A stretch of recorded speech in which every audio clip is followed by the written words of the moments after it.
விட்டோபா ருக்மிணி அப்படின்னு சொல்லிட்டு தம்பதி இருக்கிறாங்க. அவங்க கிருஷ்ண பக்தர்கள்.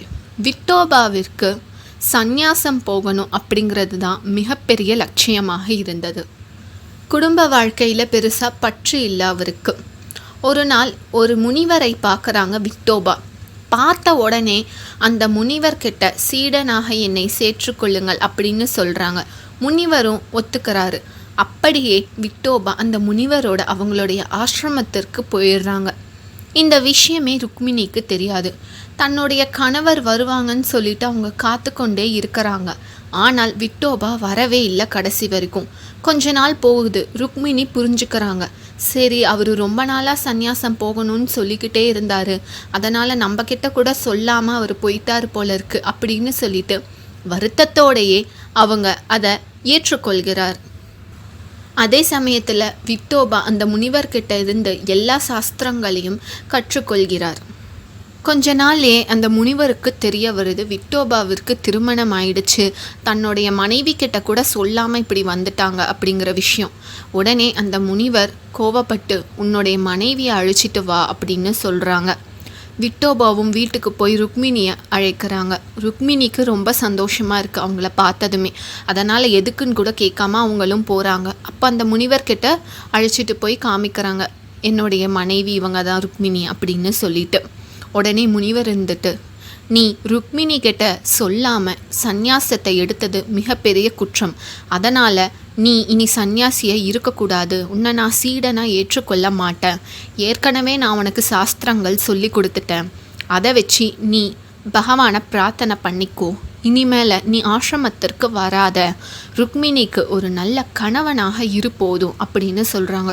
சொல்லிட்டு ருக்மிணி கிட்ட உனக்கு என்ன வரம் வேணுமோ சொல்லு, நான் கொடுக்குறேன், ஏன்னா இவ்வளவு நாள் உன் கணவர் இல்லை அப்படிங்கிற விஷயத்தை நீ ஏற்றுக்கொண்டு பொறுமையாக இருந்தாய் அப்படின்னு சொல்லிட்டு கேட்குறாங்க. அப்போது ருக்மிணி என்ன வரம் கேட்குறாங்க அப்படின்னா 4 குழந்தைகள் வேண்டும் அப்படின்னு கேட்குறாங்க. அதில் 3 குழந்தைகள் மும்மூர்த்தியோட அம்சமாக இருக்கணும். அதாவது ஒரு குழந்தை விஷ்ணு அம்சம், ஒரு குழந்தை பிரம்மா அம்சம், ஒரு குழந்தை சிவன் அம்சம், 4வது குழந்தை பெண் குழந்தையாக இருக்கணும், ஆதிபராசக்தியின் அம்சமாக இருக்கணும் அப்படின்னு அவங்க வரம் கேட்குறாங்க. முனிவரும் அந்த வரத்தை ருக்மிணிக்கு கொடுக்குறாங்க. அதே போல் 4 குழந்தைகள் அவங்களுக்கு பிறக்கிறாங்க. கொஞ்ச நாள்லையே ருக்மிணி விட்டோபா இறந்து போயிடுறாங்க. அதுக்கப்புறம் அந்த 4 குழந்தைகளும் தான் வளர ஆரம்பிக்கிறாங்க. ஏற்கனவே முனிவர் சொன்ன மாதிரி அவங்க கடவுளோட அம்சங்களாக தான் இருந்தாங்க. அதனால் அவங்களுக்கு எல்லா விஷயமும் தெரிந்தும் இருந்தது. அந்த 3 ஆண் குழந்தைகளும் வேதம் கற்றுக்கொள்ளணும் அப்படின்னு சொல்லிட்டு பல ஆசிரமத்திற்கு போய் கேட்குறாங்க. ஆனால் யாருமே அவங்கள சேர்த்துக்கல. உங்களுக்கு பெற்றோர் இல்லை, அதனால் உங்களுக்கெல்லாம் சொல்லித்தர முடியாதுன்னு சொல்லிட்டு எல்லா பண்டிதர்களும் அவங்கள இப்படியே பேசுகிறாங்க. எல்லாருமே மறுத்து கொண்டே இருக்கிறாங்க. அப்போது சாலையில் ஒரு பண்டிதர் போகிறாங்க. அவங்கக்கிட்ட போய் இதே விஷயத்த கேட்குறாங்க, நீங்கள் எங்களுக்கு வேதம் சொல்லித்தாங்க அப்படின்னு. உங்களுக்கே பெற்றோர் இல்லை, அதனால் உங்களுக்கெல்லாம் சொல்லித்தர முடியாது, அதுவும் இல்லாமல் உங்களுக்கெல்லாம் வேதமே சொல்ல வராது அப்படின்னு இழிவாக பேசுகிறாங்க. சொல்லிட்டு ஒரு எருமையை பார்த்து, இந்த எருமைக்கு கூட வேதம் சொல்லித்தரலாம், அது கூட வேதம் சொல்லும், ஆனால் உங்களுக்கெல்லாம் சொல்லித்தர முடியாது அப்படின்னு சொல்கிறாங்க.